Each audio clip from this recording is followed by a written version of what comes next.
Good evening and welcome to the January 2023 Lower Makefield Park and Recreation Board meeting. Happy New Year, everybody.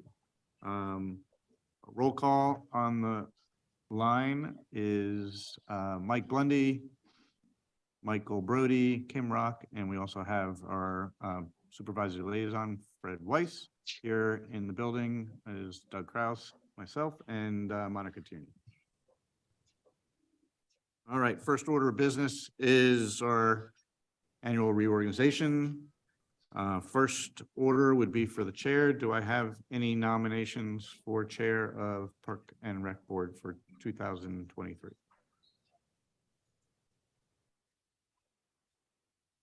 I nominate Doug Kraus. We have a nomination by Doug Kraus. Any seconds? I'll second it. Like 20 seconds. Any comments? Okay, vote. All in favor, say aye. Raise your hands. Aye. Aye. Right. All right. Second nomination is for vice chair. Do we have a nomination for vice chair? I'll nominate Mike Brody for vice chair. I'll second that. All right. Any comments? If none, I'll take a vote. All in favor, say aye. Aye. Opposed? None. Vice Chair, Mr. Brody, congratulations. And secretary, does anyone want to make a nomination for secretary? I'll nominate Kim Rock. Kim Rock from Mike Blundy. Do we have a second? Second. Mike Brody seconds that for Kim.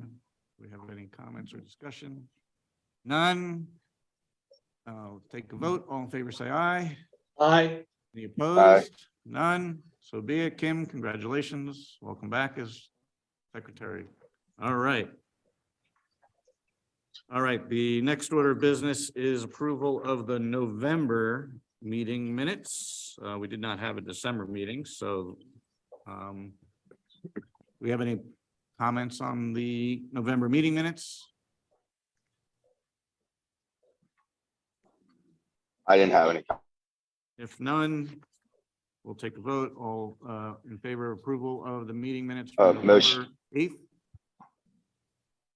Approve? Approved. Any opposed? None? All right.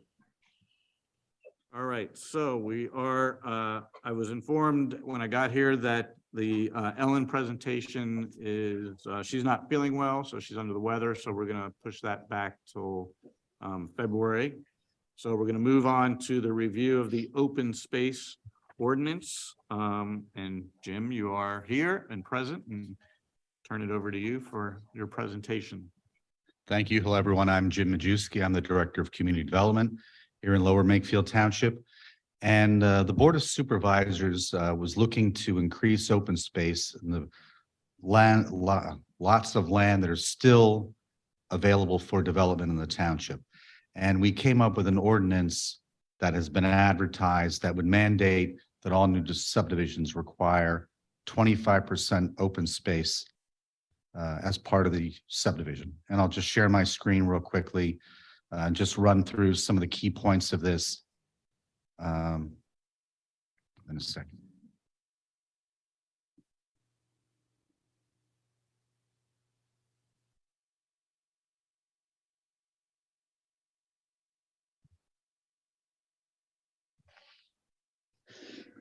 So as I said, the proposed ordinance will mandate that all new subdivisions require a minimum 25% of the land be classified as open space. And that's for all residential developments in all zoning districts.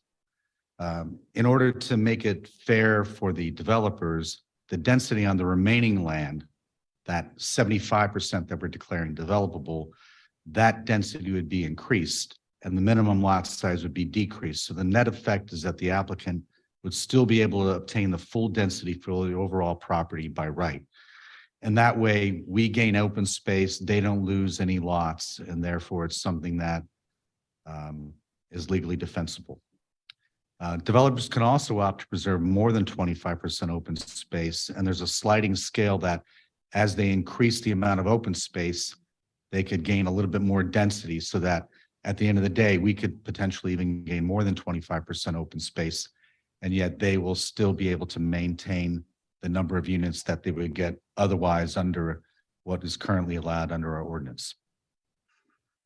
Under our current residential zoning, the property can be developed without any required open space.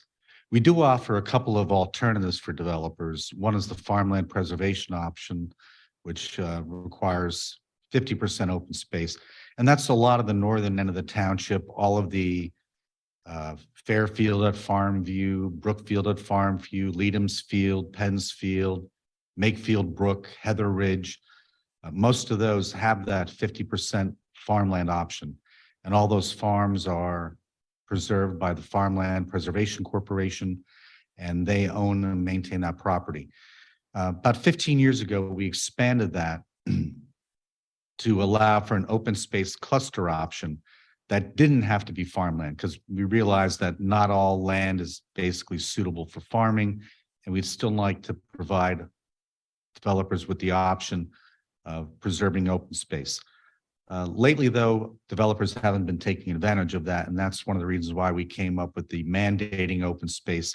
Take away the option of just lotting out a piece of property at 100% all lots and no open space. Basically, a lot of this is called the concept of performance zoning, and that's where we preserve natural features such as wetlands, watercourses, floodplains, woodlands, steep slopes. Those are all protected from development, and this is in our current ordinance. And after these areas are identified and mapped, they're deducted from a site's development potential, and the remaining areas can then be developed at a higher density permitted by the zoning ordinance. So in effect, right now for natural resource protection area, we are providing open space by saying you can't develop it, but you can develop it at a higher density. And this is more for a piece of property that maybe has no natural resources, where they could theoretically lot out every last bit of the land with roads, houses, and stormwater management facilities. The advantage of a cluster zoning over conventional zoning is that you do obtain additional open space for the enjoyment of residents. You get shorter length of roads and utilities, which is a lower cost for construction for developers, and also lower long-term maintenance cost for the township. Less roads to repave, less roads to plow, all that good stuff. We have a couple of definitions, and we're actually working on tweaking this slightly, but the open space definition in zoning, we have two definitions. One is common open space, which is the area of land within a development designed for the enjoyment of the residents, not including streets, parking areas, areas set aside for facilities, detention basins, or other resource protected lands. So this right now, it's something that we have. Common open space is required in multifamily developments, although we don't require that in a residential development. We also have the definition of open lands, which are resource protected lands, including farmland, which is part of a farmland preservation conditional use development, or common open space. So the definitions kind of wrap around each other, and we need to just tweak that a little bit so it's clear exactly what we're going to be calling open space. And the ownership of that open space can be either, actually, I think I messed this up a little bit, but the ownership could be either in the form of the township taking ownership. It could be in the form of a homeowners association. You could have a conservancy take care of the land. We could even just put it under conservation easement that is designated, delineated, and clear as day that this is an area to be preserved in some fashion. Under our subdivision and land development ordinance, we have similar definitions. There are a few changes, but basically the definition of common open space is the same. Like I said, it does not include streets, parking areas, detention basins, and then open lands are the same thing. They're resource protected lands or common open space. Jim, sorry to interrupt, but can I ask a quick question before I get disconnected? Will this include park space? Like what if they put in like a playground area. That would include that. Very good. So you couldn't build something like a community center. I would say that you couldn't do something like a indoor batting facility, indoor, recreational facility. That is a little bit far, but something like a playground, a pavilion, something that's clearly accessory and minor would still be allowed on an open space. Just like 5 Mile Woods, for instance, we do have the house on 5 Mile Woods, and in that open space, we do have the addition we built onto the house that we use for a classroom facility and with laboratory facilities. If someone was building a 55 plus community, right? Would and they had a community center in there, would that qualify? And that's where we have to tweak the ordinance a little bit Space, people because, think, like I said, that open space, people think natural land versus a building, right? right, and the over 55 has separate definitions and standards. So it's, we have to look through and just make sure we're completely consistent within zoning, between zoning and Saldo, and throughout Saldo.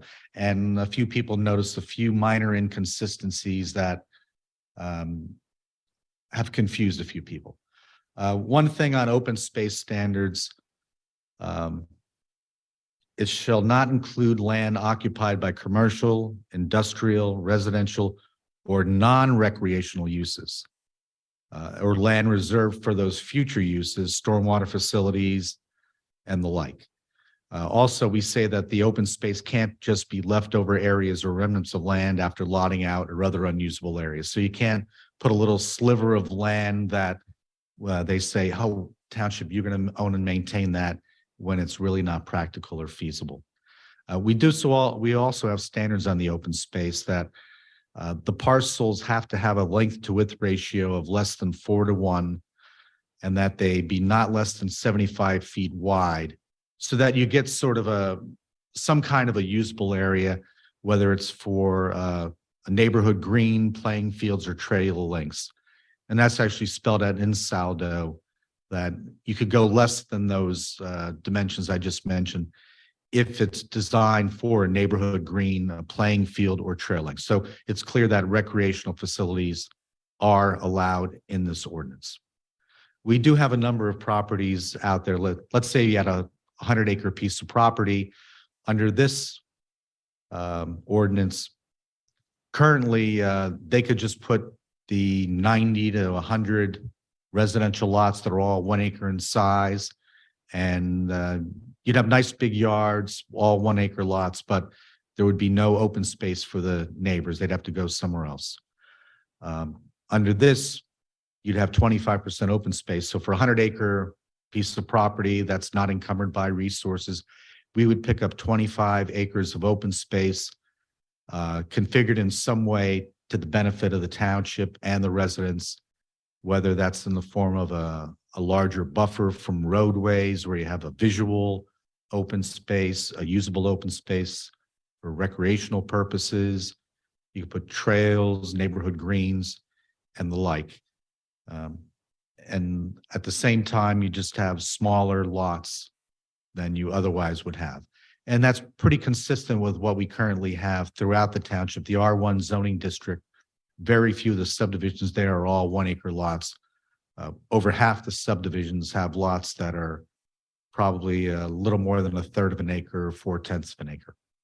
Is there a definition, because you talk about subdivision, so is this applicable to only building, like developments that would be more than so many, either X amount in acreage or so many homes? Like if someone just says, I'm going to build a house on 3-acre lot, is that applicable to, is this applicable to them? Or is it something that means it's more than 3 homes or 5 homes? No, it's only applicable to an actual subdivision. So you'd have to take a lot that's existing and cut it up into pieces. So it- And then you'd have to do that. so it could be just 3 homes, right? That would be Theoretically, yes. anything more than 1 then, right? Yes.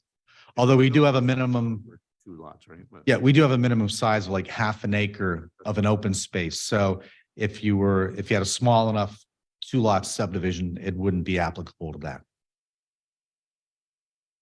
it's the middle of your presentation, but this came to mind. How would this impact Park and Rec fee in lieu? Will it have any impact? Do you think that because we're expanding the amount of open space, people will meet the rec needs more frequently and there would be less Park and Rec fee in lieu influx?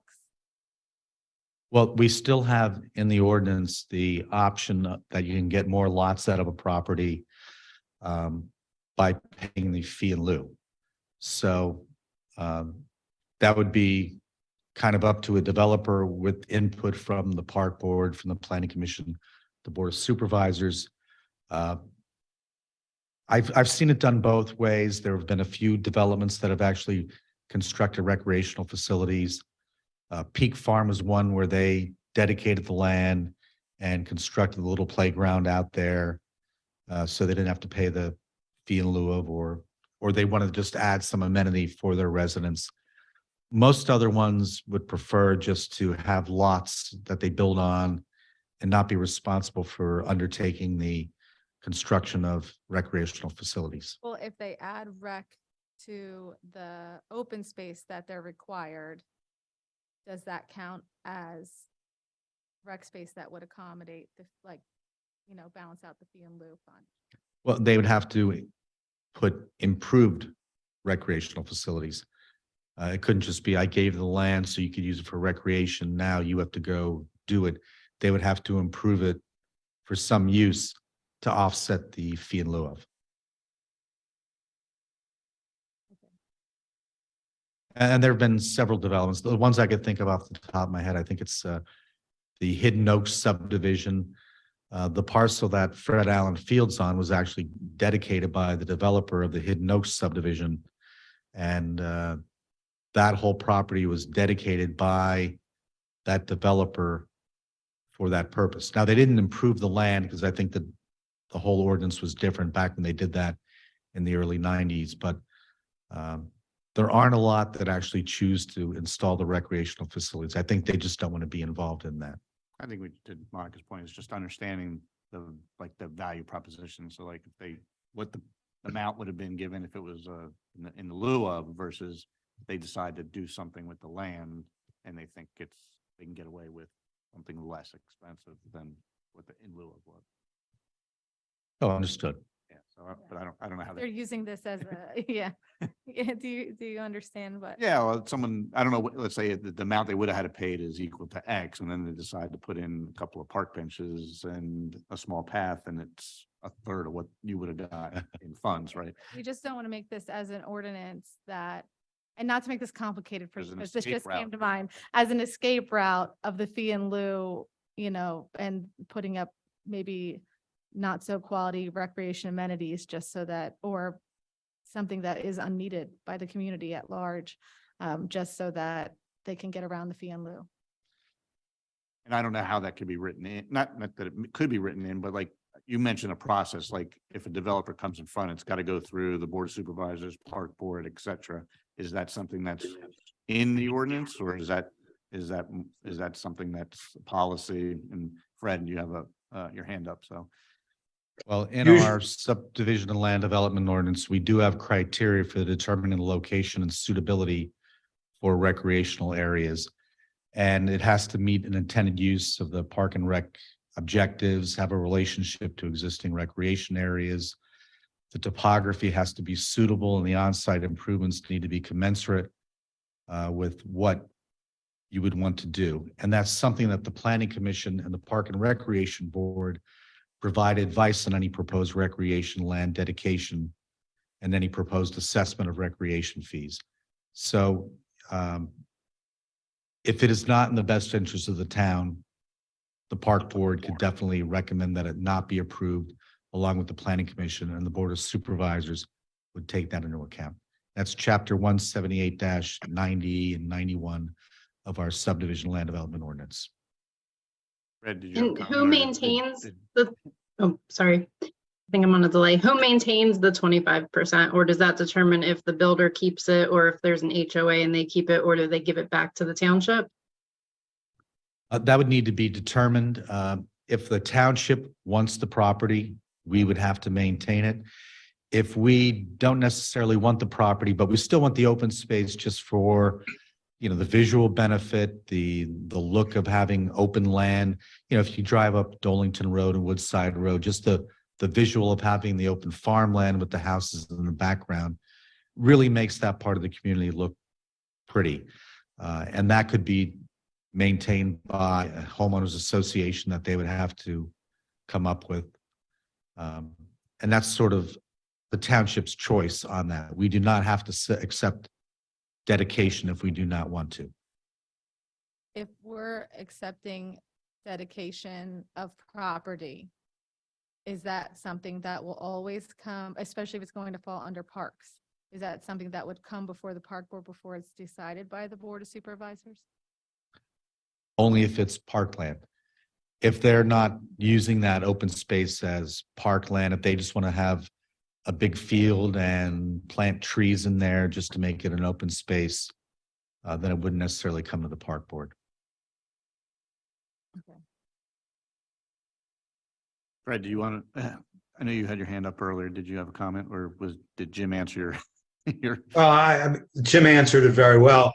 I just, to add some context, before a developer would come to the Park and Rec Board or Planning Commissioners or the Board of Supervisors, there's a lot of meetings that go on before with staff and with the professionals in the township.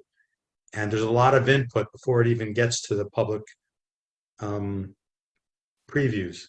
So Park and Rec would have a chance through the supervisors and through the department heads on what would the best use of that land be.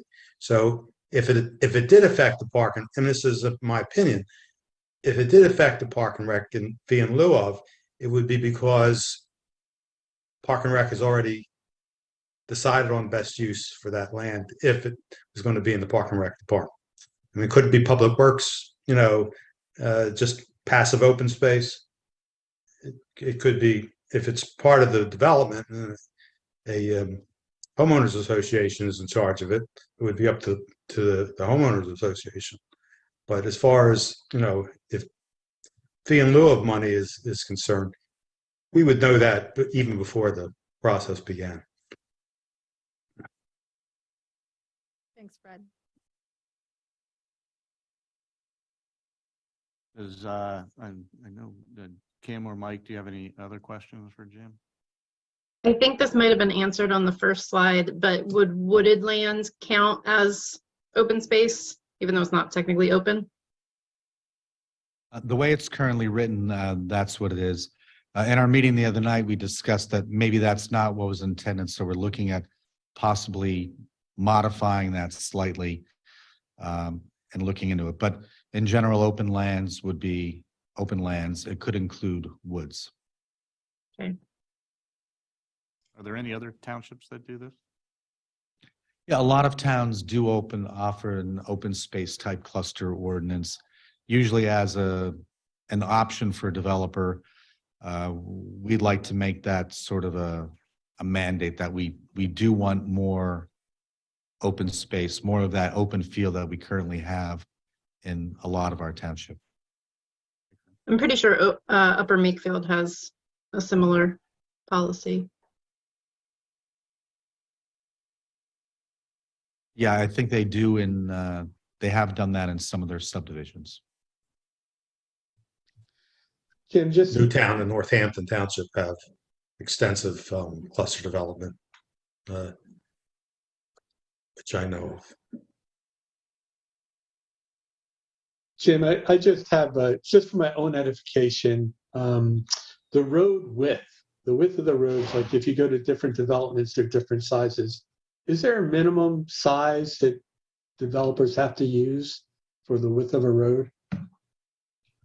Yeah, I believe the current standard, I think, is 28 feet wide. The town's been all over the place on that. We have roads that are 22 feet wide, 26 feet wide. Then we went up to 28, then 30, then up to 36. And now we're back down to 28 feet wide for most roads. Occasionally we go larger if you had a short little cul-de-sac where it just made sense But 28 feet sort of the new standard. That's wide enough to allow 2 cars to pass by and cars to be parked on the sides. Thank you.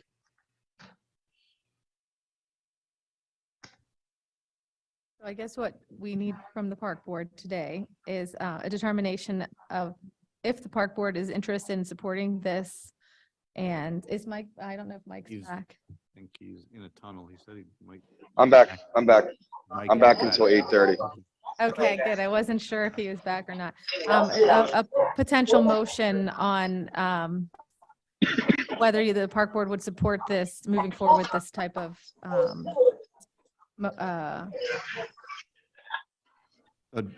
So does anybody want to make a recommendation to make a motion to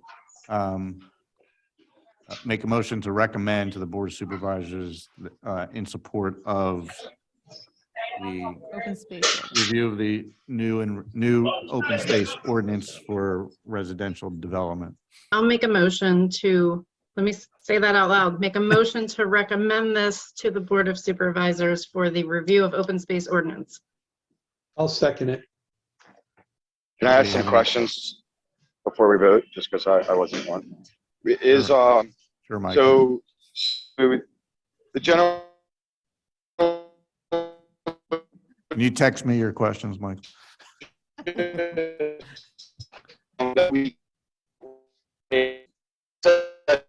Mike, you're a robot now. We can't hear you, Mike. Let's say yes. Don't say yes, you don't know what he's saying. Oh, that's good. Yeah, Can you hear me now? I take that back. Any better? It's not any better. I know, 1 second. Just vote yes. That's all, Mike. I can't say that. Can you hear me now? Yes. Can you hear me now? Yep, that's, you hear me now, is yes. Go. So it's essentially breaking out a set parcel of a big tract of land that can go to open space. Is there, and it's got to be like meaningful open space, not just the edges of a development that's not really usable.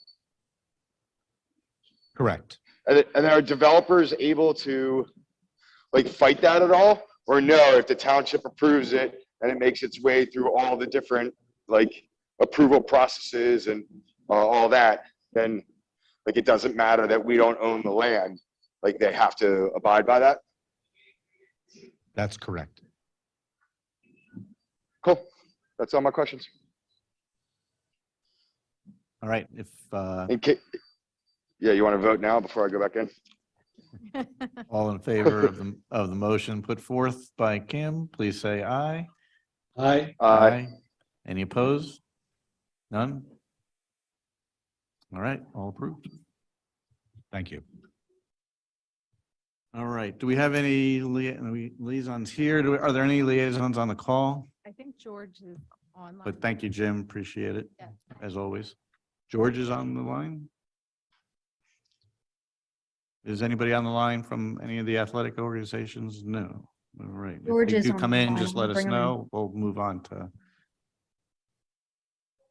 What's that, Monica? Oh. No. Your turn. Oh, it's my turn. Yeah. Okay, I apologize. That's okay. Keep things I, moving Hang on, guys. We have George on the line. Oh, George is there he here. All right, George, come on board. Can you guys hear me okay?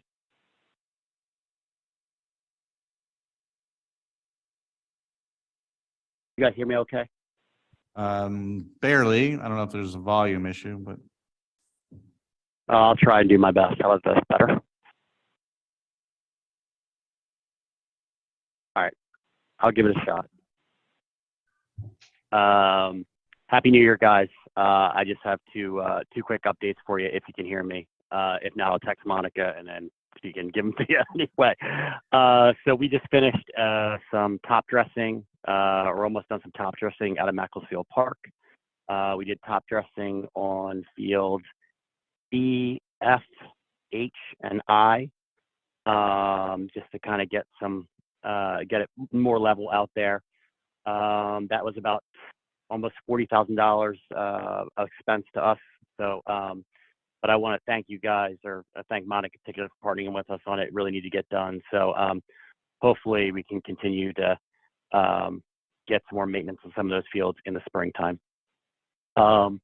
Second thing I wanted to call out and mention, there has been, and again, thanks to Monica and the LMT police, there has been some vandalism on the fields at the park.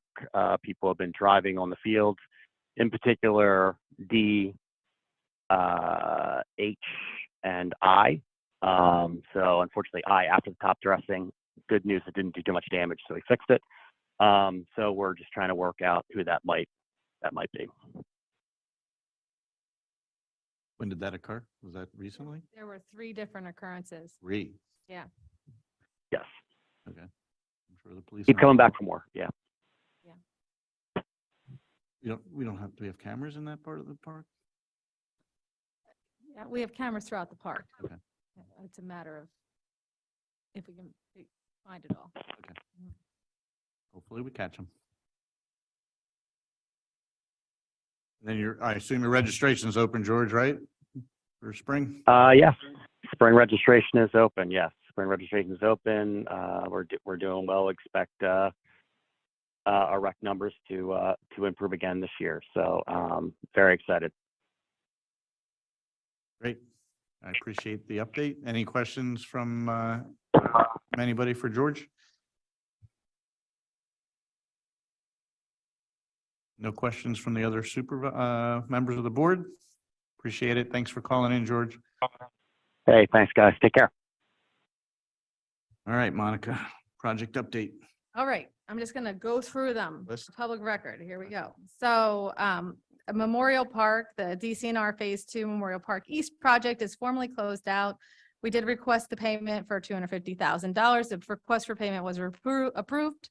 So the township should see that $250,000 in the next 4 to 6 weeks, which is very exciting. Skylar Tennis Court, parking lot striping is complete. All we're waiting for now at this point is the painting of the court surface and the installation of the nets, which will happen in the spring because we have to have the good temperature series of day in a row. So we have that to look forward to. And is the intent then to move the same structure it was prior with YM Tennis moving back to Skylar, right? Yeah, YM Tennis will move back to Skylar once it's all complete. So we have had 2 meetings for the Makefield Master Plan. There was also 2 site visits, one on a weeknight, one on a weekend, Saturday, full day visit. There's a lot of interesting information that is coming out of that. We've had 2 steering committee meetings. All of the information about the MAC study steering committee meeting minutes, the steering committee slides, steering committee participants is all on the Play for All planning site. Anything that is going on with any of these planning projects is all on the Play for All planning site of the website. And I am trying to keep it as up to date as possible. So just want to let you know that that is all available for the public to see along the way.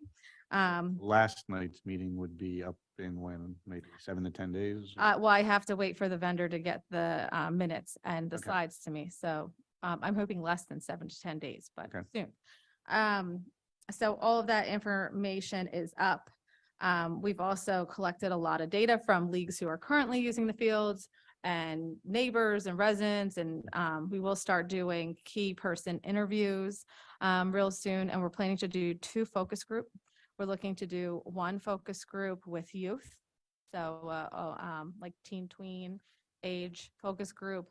And we're looking to do a 2nd focus group with the school district. So those are 2 focus groups that we think would be very beneficial to the whole project. So those are 2 focus groups coming up hopefully in the next month or so. So that's kind of the information in a. Those focus groups are specific to the MAC study or a separate initiative not related to MAC or just general park and rec? Okay. It's all part of MAC study because we're trying to determine, all avenues of how to handle issues at Makefield Park. So that is all part of the Makefield Park study. The Snipes environmental assessment, we have Natural Lands did come out on December 19th. They plan to come out again in the spring. And we have nothing, no report or anything on that yet. So They're gonna do one final report after the spring visit, or are they doing interim? they should give us some interim data. So we'll have interim data along the way. So hopefully we have data soon that I can share with the board. And then there'll be one big final report. We're hoping to meet with them sometime soon to kind of get an update about what we stand, what we're going to need to do in the spring, that kind of thing. We did recognize that there was a little bit of an issue with the original proposal. It did only say 1 day when we had agreed. We've been discussing 2 days, so they're going to make an addendum to the report. But that is what we always fully intended to do. It was just a oversight on my part. Want to say that we are correcting it.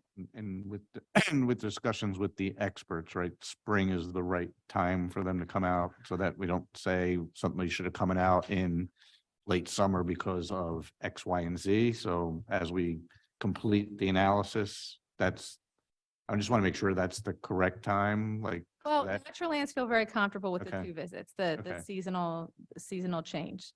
They seem to feel very comfortable with that. I feel very comfortable with that. And we have to remember, this whole study is in excess of what we would ever have to do for land Oh, I use. understand. So we're doing this as, based on feedback from the community that the environment was very important. So we're going to consider that before we would ever consider a layout structure, that kind of thing. So that's, we're looking to move forward with that. 5 Mile Woods, we did have a grant submission for that path that we discussed previously. We're waiting to hear, we should hear soon. We did get asked for some extra data about our submission, so I think that's good. And hopefully we hear back from them sometime soon. We still have to kind of further evaluate, the Board of Supervisors wanted us to evaluate whether 5 foot would be better than 4 foot. That's something that we still have to discuss a little further. Initial discussion with John Helferty from 5 Mile Woods would be, that's a little wasteful to do a 5 foot path, as boards are generally 8 feet. You cut them in half, you can get further along in the path. So that's kind of his initial, but I'll look into it further. I want to look at a couple other parks and see how wide they do their paths. So we can get a better idea of what that would look and feel like. So I'll have more information coming forward. I would be in favor of 8 feet wide. 8 feet. 8 feet. That wasn't on the consideration set, I don't think. Bike paths, the bike path maintenance, we're reviewing options for the completion of bike path maintenance this year. We did identify that there is another section of bike path that that is kind of crumbling a little more than it was the last time we did a review, which is right here on Edgewood, leading down to the little bridge that goes where that new house is being built. Oh, towards this way.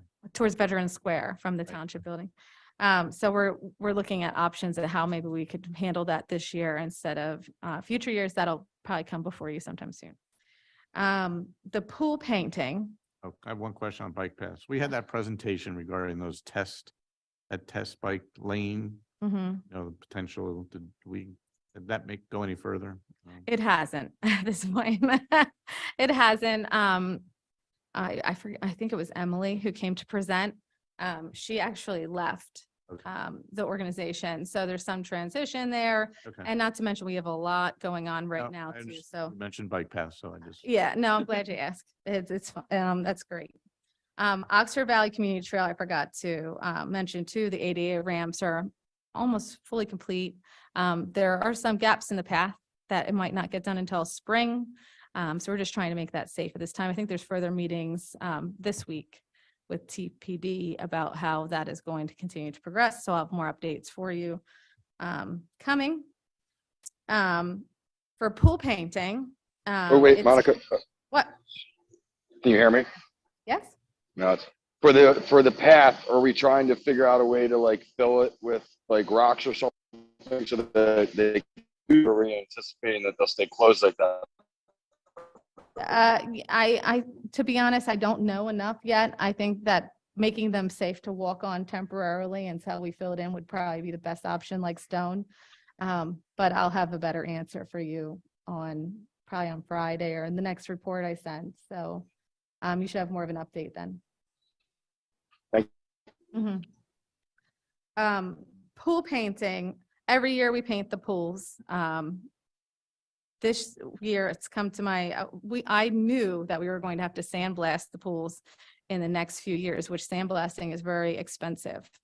I was brought to my attention that the Olympic pool needs near immediate attention to the point where paint could be chipping during the season with sandblasting. So after talking to the staff and the engineers, I think we've come up with a solution where we can stay pretty close to budget for a regular painting, but still address the issue. It would be a 3-year sandblasting plan.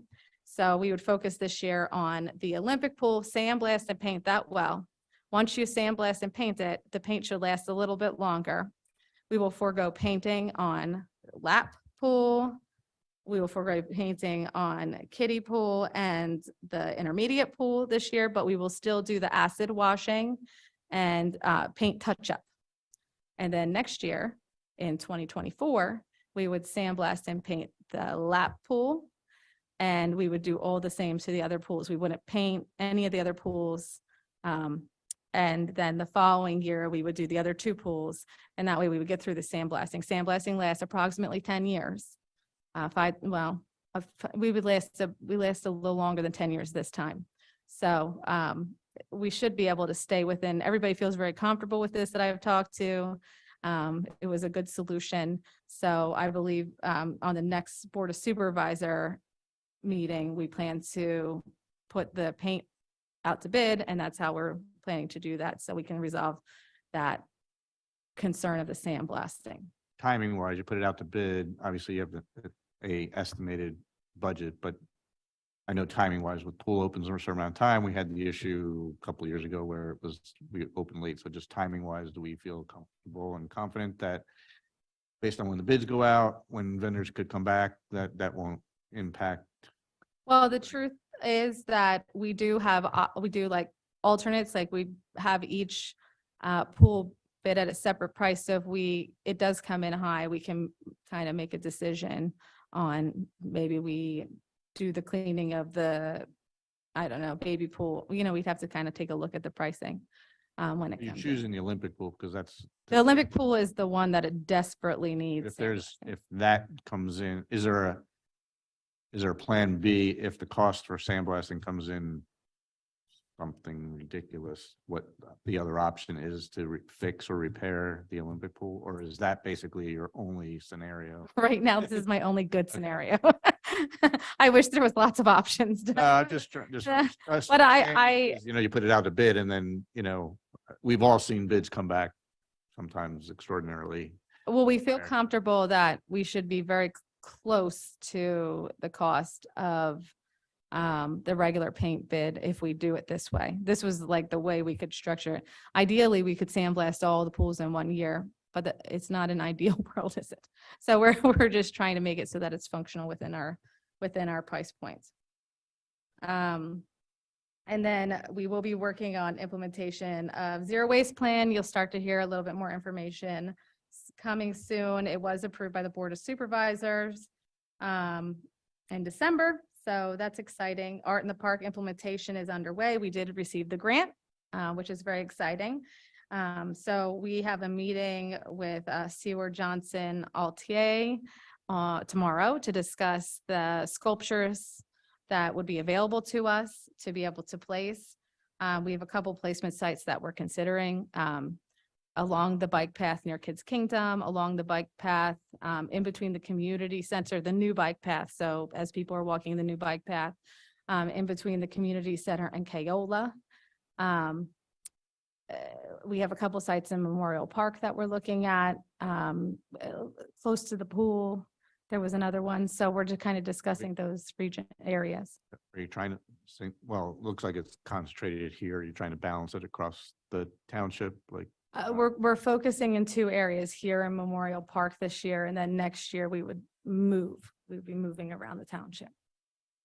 In your notes, so is CAPS making the decisions, or is it with something that they're gonna come back and present to the board, the recommendation? I don't.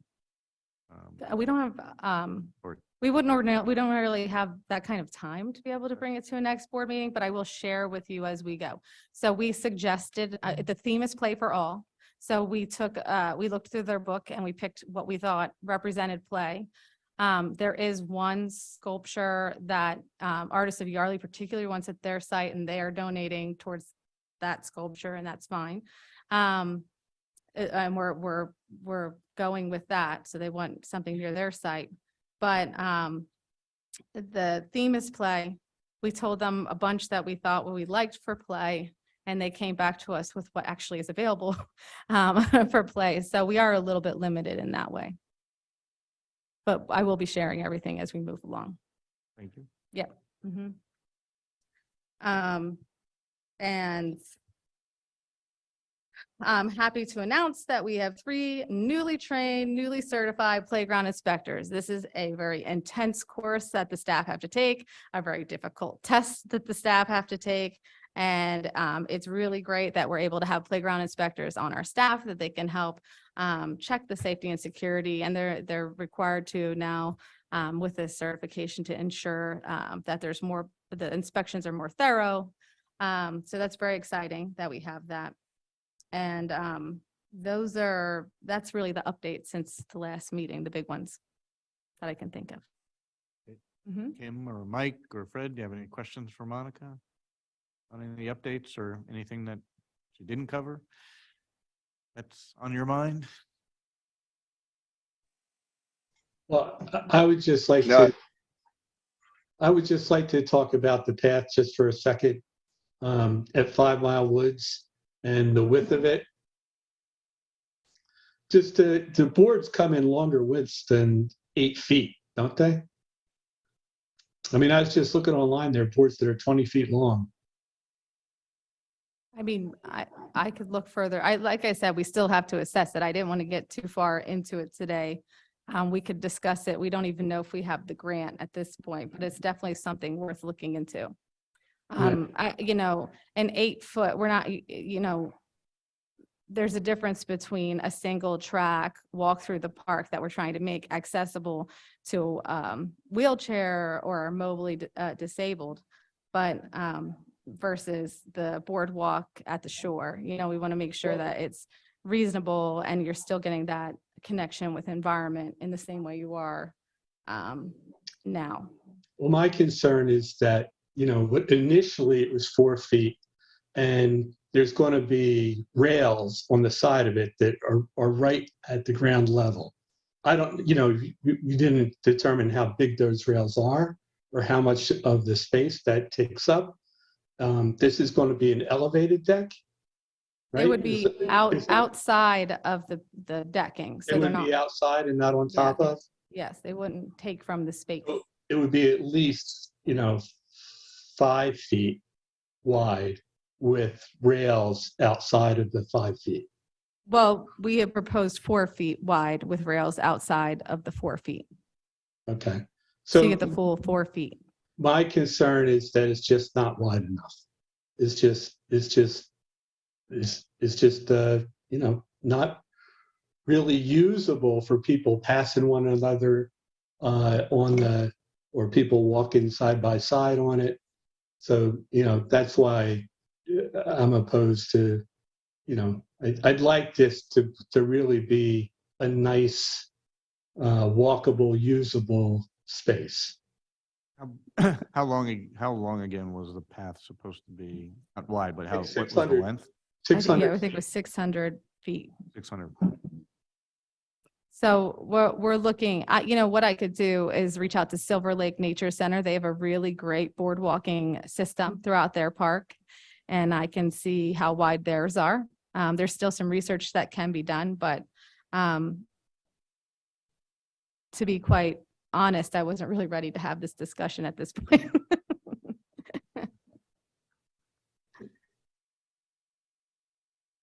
I mean, Well, it's all good feedback and commentary. I mean, if we can get some other best in class, or just identification of if Silver Lakes does X, Y, and Z, or there's another local park. I Mhm. don't know if there's anything in Tyler Park or,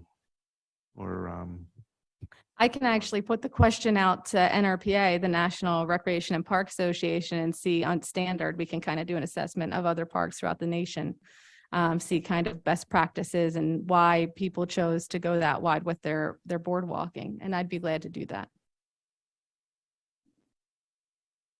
as a reference point. That doesn't mean we can't go to 6 feet or Mhm. 8 if that's the desire and, you know, if there's rational support behind it, then we just have to understand Yeah, the impact is to the trail and the cost, right? yeah, I mean, I just know initial reaction when I had mentioned it to Fire Mile was at this point, I hadn't done any further research.